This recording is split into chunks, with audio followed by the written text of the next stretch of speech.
My name is Daniel Cole, and for most of my life, I believed money solved everything. I wasn't born rich.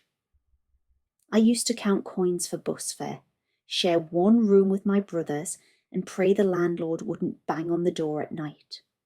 But by 42, I was the man people whispered about in restaurants. Billionaire Daniel Cole, owner of Coltech, private jet, 10 cars. On paper, I had it all. A glass mansion on the hill, a designer wife named Elise who looked perfect in every photograph, and staff who made sure my morning coffee was on my bedside table at exactly 7 a.m. If something was late, I shouted. If something wasn't right, I fired. If someone cried, I told myself, they're weak. The world eats the weak. That was my flaw. I valued money more than people, appearances more than sincerity. I didn't see it then. I thought I was just being strong. The only one who ever looked at me differently was Anna, our maid. She was small, maybe in her mid-40s, with tired eyes and hands that never stopped moving. She wore the same faded black shoes every day, the soles almost gone. I knew she lived in a tiny rented room in an old building, but I never asked for details. As long as she cleaned the marble floors and kept the house spotless, she was invisible to me. One morning, I came down the stairs, scrolling through my phone, annoyed at some email. "Anna," I snapped, not even looking at her. "The coffee is lukewarm again. How hard is it to use a machine?" "I'm sorry, sir," she said quietly. "It must have sat for a moment. I'll make a fresh cup right away." "Just do your job," I muttered. Behind me, Elise's soft laughter floated like perfume. "Honestly, Daniel," she said, coming down the stairs in her silk robe, "you're too kind. If it were my company, I'd dock their pay for every mistake." She said it playfully, but her eyes were sharp. I'd always admired that about her. No nonsense, no softness, always reaching for more. She kissed my cheek and slid into her chair. "We have the charity gala tonight, don't forget," she reminded me. "Press, cameras, donors. I want everything perfect, no slip-ups, especially from the staff."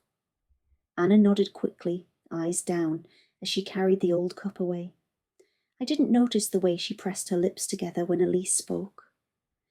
I didn't notice how her hands trembled just a little. I didn't notice anything that wasn't on my schedule or my screen. Because in my mind, people came in two categories: problem solvers, problems. And as long as they kept my world running smoothly, I didn't care who hurt or who was scared. That was the life I thought was normal, a life where the coffee mattered more than the person serving it. I had no idea that one small cup would show me exactly how wrong I was. The night of the charity gala, the house looked like a magazine spread. Crystal lights, white flowers, a grand piano in the corner. Famous faces and wealthy donors floating around with champagne glasses in their hands. I gave speeches about giving back, while wearing a watch that cost more than some people's homes. Elise sparkled beside me in a silver dress, every hair pinned in place. When she smiled, the photographers leaned in and the room brightened a little. She knew how to charm a crowd. She also knew how to charm me, or at least that's what I thought. Around midnight, after the last guests left and the staff began cleaning, I felt a throbbing behind my eyes. "Headache?" Elise asked sweetly, touching my arm. "Yeah. Long day," I groaned. "Sit in the study. I'll send you something warm to drink," she said. "It always helps you sleep." I went to my study, the room where I kept my awards, my deals, my power. The walls were lined with books I never had time to read. The city lights glittered through the glass wall like 1,000 tiny diamonds bowing to me. I loosened my tie and dropped into the leather chair. A few minutes later, I heard soft footsteps and the clink of porcelain. Anna entered, carrying a tray with a white cup and saucer. "Madame asked me to bring this to you, sir," she said quietly. "Chamomile tea. Thank you, I said, a little softer than usual. My headache was making me tired, less sharp. She placed the cup on the desk. My hand reached for it automatically, and then it happened. Anna's eyes flicked to the surface of the tea, and something in her face changed. Her eyes widened.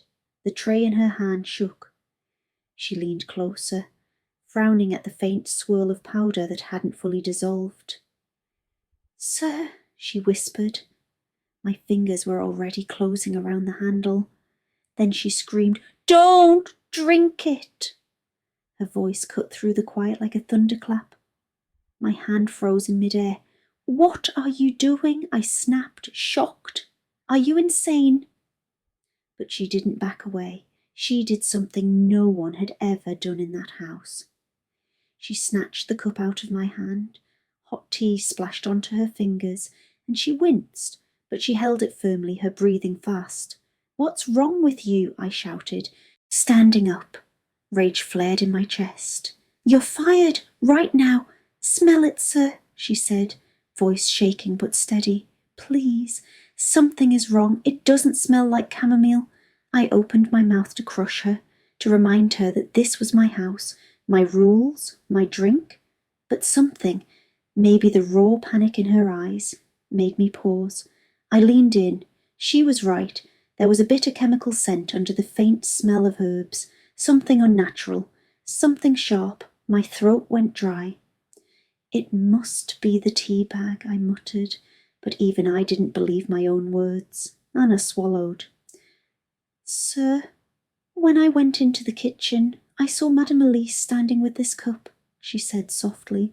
She stirred something into it from a small brown bottle. When she saw me, she smiled and said, Just vitamins. He doesn't like to take pills. I stared at her. That doesn't mean... She told me not to taste it, Anna whispered. She's never said that before.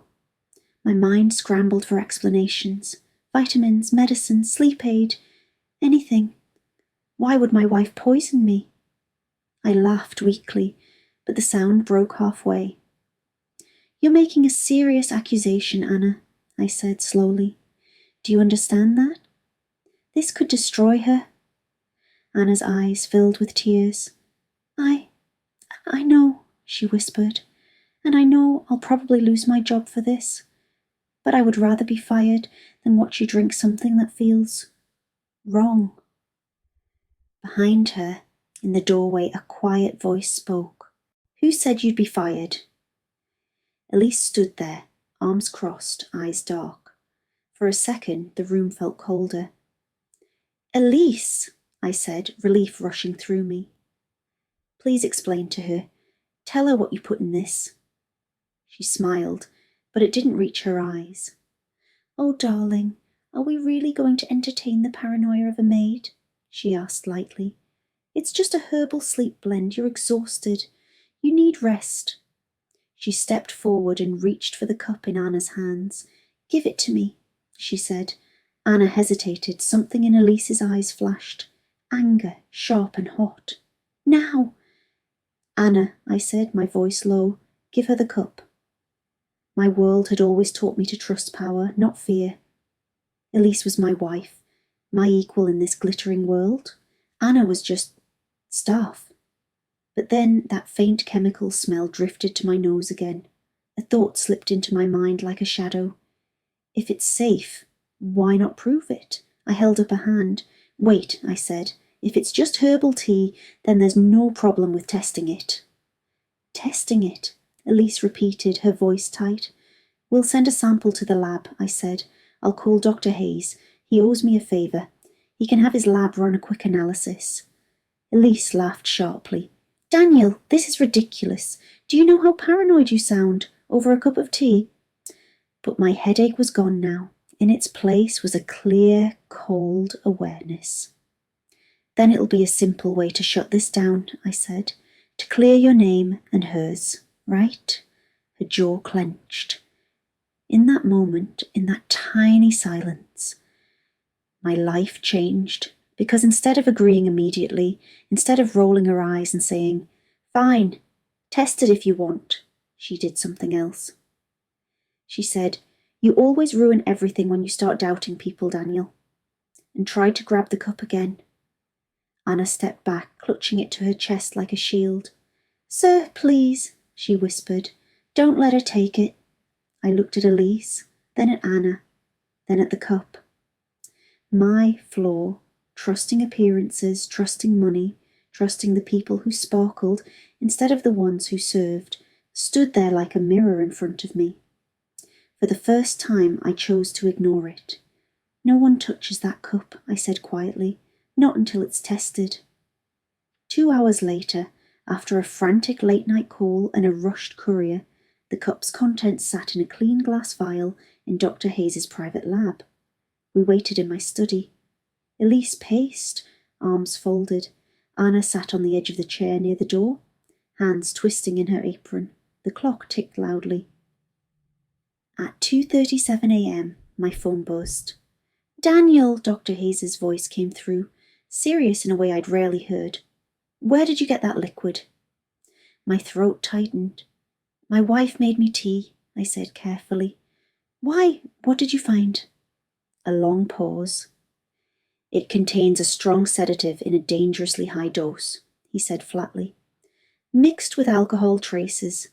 If someone your size drank the full cup, they would likely suffer respiratory failure in their sleep. The combination is lethal." For a moment, the world went silent. I could hear my own heartbeat pounding in my ears. "Are you sure?" I whispered. 100%, he said. "This wasn't a mistake. This was deliberate.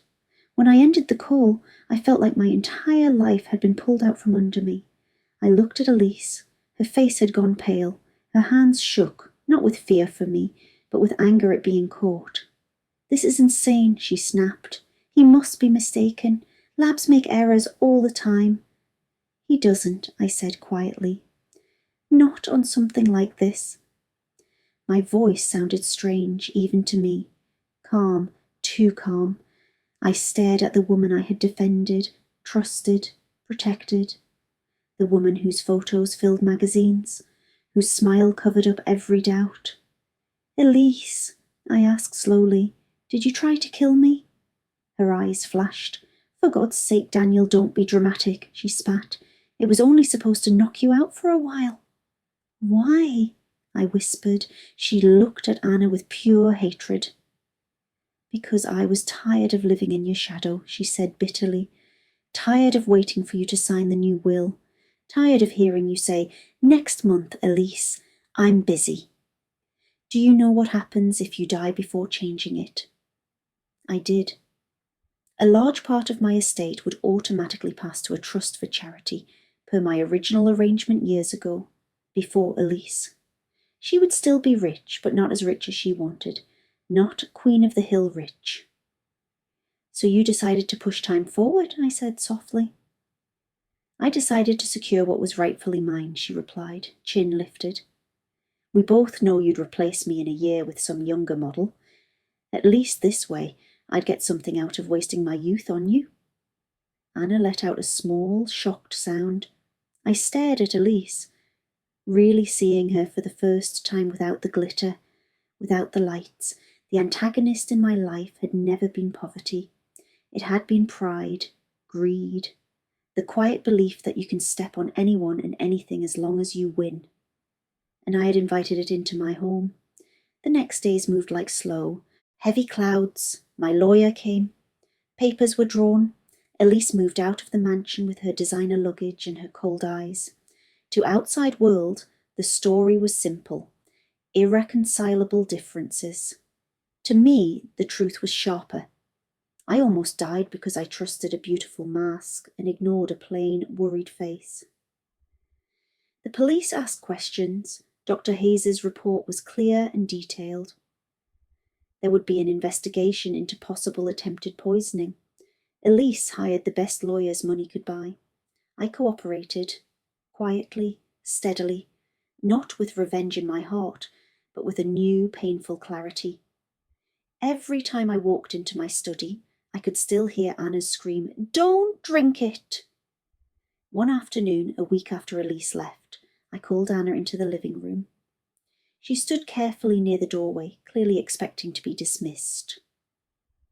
"Sir," she said, folding her hands, "if you want me to leave, I understand." "Madam said you would not want me here after what I did." I looked at her for a long moment. She had bandages on her fingers from the hot tea, tiny blisters where the liquid had burned her skin when she grabbed the cup. "She hurt herself to save you," a voice inside me whispered, "and you hurt her with your words for years." "Anna," I said quietly, "why didn't you stay silent?" She blinked, confused. "I mean, you could have ignored the smell. You could have told yourself it wasn't your business. You could have let me drink it. Your salary would still come every month." "No trouble, no risk," I said softly. "So why did you choose to shout?" Her eyes filled with tears, but she smiled a little. "My father used to say," she replied gently, "if you see someone walking toward a cliff and say nothing, you are pushing them too. I did not want that on my soul, sir. Money finishes, jobs finish, but what we do with our hearts stays." Those words sank into me like rain into dry ground.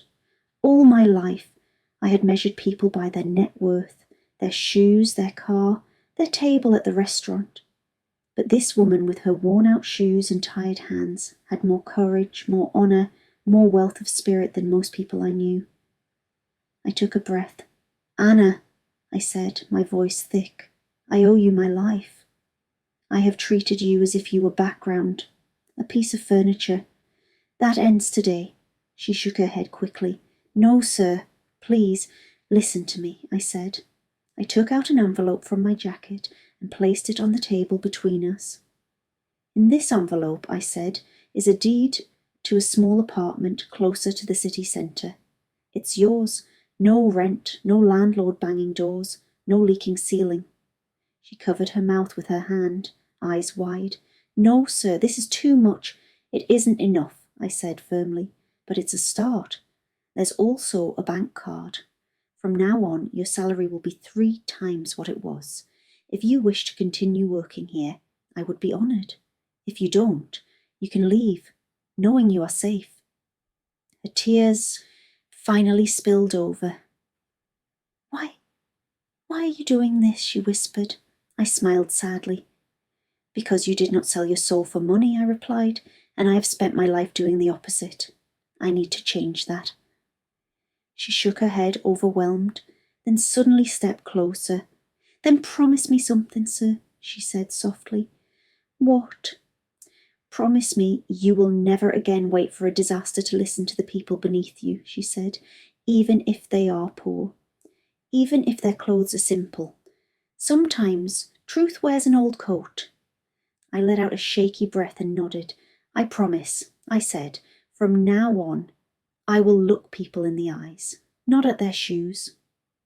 In the months that followed, my life grew quieter. No more parties filled with people who only stayed while the champagne flowed. No more wife who measured love in diamonds and percentages. Instead, I sat with my staff at the same table sometimes, asked about their families, learned their names, not just their positions. I started a foundation, not with cameras and speeches, but silently, to support domestic workers, drivers, cleaners, nannies, people whose loyalty is often invisible until something goes terribly wrong. One evening, as the sun painted gold across the glass walls, I stood by the window with a cup of tea in my hand. Chamomile, I had made it myself. Anna walked past with a basket of fresh linens and paused. "Careful, sir," she said with a small smile. "It's hot." I laughed softly. "I know," I replied, "but don't worry, I've learned to respect hot tea and the people who carry it." Our eyes met. There was something like gratitude between us, quiet and real. For the first time in a long time, my heart felt calm. Not because I had more money, not because I had more power, but because after almost losing everything, I had finally learned what truly mattered: moral Sometimes the loudest warning comes from the quietest mouth. If you only trust people who shine, you'll miss the ones who save your life in the shadows. Respect is not about wealth or status. It's about seeing human soul in front of you and listening when it trembles.